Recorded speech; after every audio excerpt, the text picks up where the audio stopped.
Hey everybody, Don Georgievich here with Job Interview Tools. Today I want to talk to you about salary, but more importantly, whether employers are allowed to validate your salary.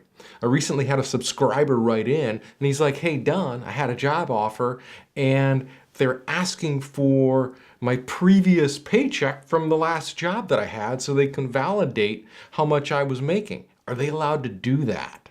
So if you want to know what I told him, go ahead and let me know by hitting the like button on this video, subscribe to my channel, and ring the bell. So like I said, one of my subscribers got a job offer and they wanted to validate his salary. They're like, hey, that's fine, we'll give you what you're asking for, but we want to see a pay stub from your previous employer. I was in this same position before. I interviewed for a job. I got it, and they says, we're happy to pay you what you were making before, but we want to see your pay stub. And you know what? I said, no, I'm not going to do it. And you know what they said? That's fine. We're not going to hire you. And that was it. So I went and showed him my pay stub. I didn't have a lot of options there. And unfortunately, I don't think you do either. But fortunately, this is not a very common practice. That's probably the only employer I have ever, that's the only employer that's ever done that to me. And I've never really heard of employers asking for other people's pay stubs, at least not in the United States anyways. But another question that jobs candidates have all the time is, can the employer validate how much I was making by, looking my name up in the computer database, like, with my local state or government? No, they don't. They don't have access to that kind of information. What you were making is between you and your previous company, and that's it. And then obviously, your state and federal government knows how much you were making too, but not in a way that they could report that to anybody. That's extremely confidential information. So nobody knows, but they can guess at what you were making before, just based on your position, the type of job that you had, and where you were working. They could just go to salary.com and punch in the data, punch in what type of job, how much experience, in what geographic location, and bada bing, they're going to get a rough ballpark number of what you were making before. So, if you went into a job interview and says, well, I was making $80,000 in my last job, and, they punch into salary.com and they look and they're like, well, nobody makes more than $50,000 doing that same job in that area. So let's say that you were making $80,000 a year, but you were worth $100,000. You were just severely underpaid by this company. So when you go in to interview for another job, and let's say, that job does pay $100,000 a year or $120,000, what are you supposed to tell the employer? Do you tell them, do you be honest and say, well, I was making $80,000 before, or do you lie a little bit and do you tell them, well, I was making $100,000, knowing full well that you should have been making $100,000? I'll tell you, this gets tricky, and I'm not going to tell you to lie or not. I'm okay with fudging the figures a little bit, maybe by a few $1,000s in either direction. But if you start lying about a $20,000 gap, what's more than likely going to happen is it's going to work against you. You're going to be in conflict with yourself, because you got to remember, you're in a job interview. You're trying to persuade the employer to hire you, right? Obviously. And you're trying to persuade them because, you're a good, decent, honest person and you can work hard and you can do the job they need you to do. But if you start lying about things like salary, now you're in conflict with your own values.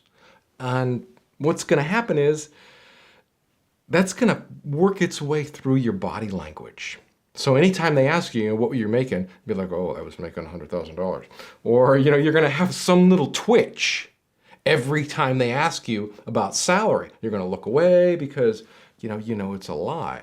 So little lies like that are going to work against you. So you're better off just being straight up, because now you're not in conflict with yourself. You're being genuine, true, and honest, and you are representing yourself, in the truest form. So But what do you do? I mean, if you're worth 100,000 and you're making 80 right now and you want this new job and maybe it pays 110, how are you going to get them to, go up $30,000 from where you were? I'll tell you this. You're better off just telling them what you were making, but letting them know that you were underpaid there. As simple as that. And they're going to know. I'll tell you right now, they're not going to want to hire you for a job that's paying $120,000 if they don't think that you're qualified for it. So, and they're not going to pay you less for it. They're not going to say, well, we were making $80,000 before. There's no reason that, we need to pay you 110. That's too big of a jump. No, it's not. You see, employers want to pay you what you're worth. They want to pay you market value. Most of them do.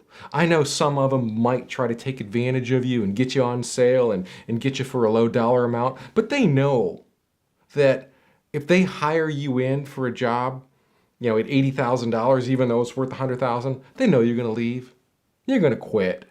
So they're going to try to give you an offer that's representative of what you're worth, your market value in that geographic area. It's as simple as that. So this goes back to, can employers validate what you were making? You don't even need to worry about that. If you're true to yourself throughout the interview, throughout the entire interview process, and you let them know what you were making in the right context, then you don't have anything to worry about. Right? That makes sense?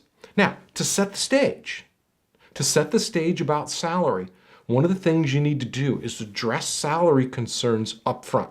So the first time that you get the phone call and they reach out to you like, hey, Don, we're interested in interviewing you for, this computer programmer position.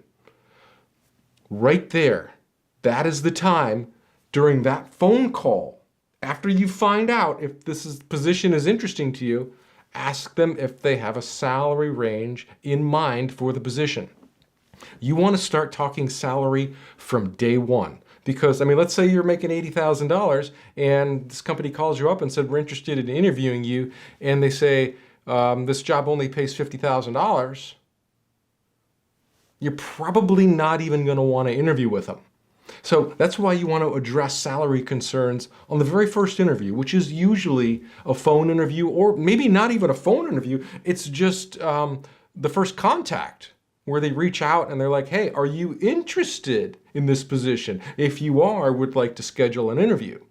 And that's the time where you ask them if they have a salary in mind for the position. Now, let's just say you missed that boat and you already have your interview scheduled. Maybe on your second interview, you haven't even talked salary yet. Bring it up in the interview.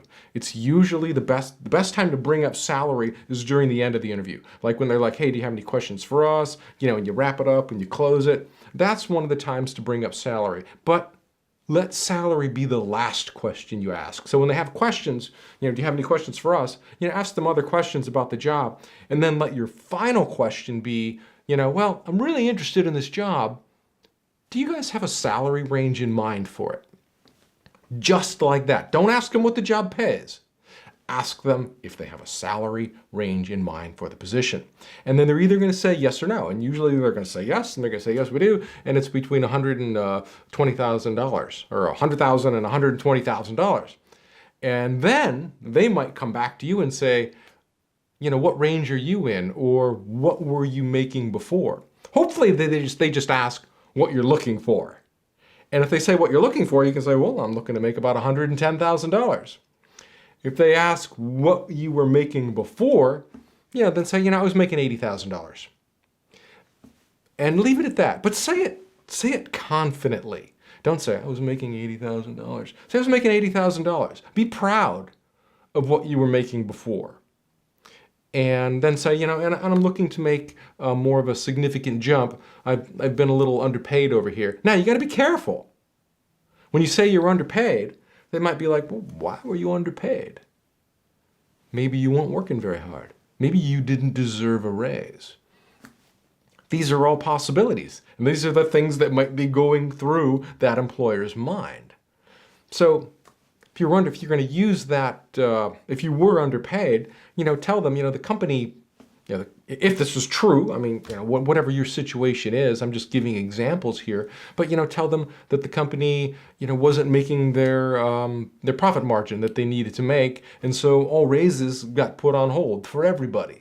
And even though you weren't directly responsible for generating revenue or company profit, things like that. There's all little kinds of different ways that you can paint a picture that shows that you were legitimately underpaid and that you're seeking, X amount of dollars more.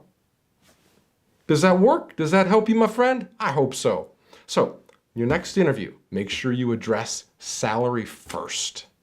And that way, when it comes down to getting the offer, you don't have to worry about all these concerns or anything because you've already addressed this stuff early on in the process. Now it just gets down to, hey, we have an offer here for $110,000. If we were to send that out to you, would you accept that?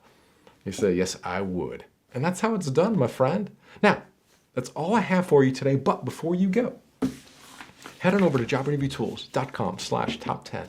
Grab this. This is my top 10 guide to answering the top 10 interview questions. It's going to teach you how to answer. Tell me about yourself. Why do you want to work here? What are your accomplishments? All those kinds of questions that you can expect to get on your next interview. And it's just going to walk you through a simple, easy way to answer those questions in a way that's going to satisfy the employer. All right, my friend, that's all I have for you today. Good luck on your next interview, and I'll see you in the next video. Bye now.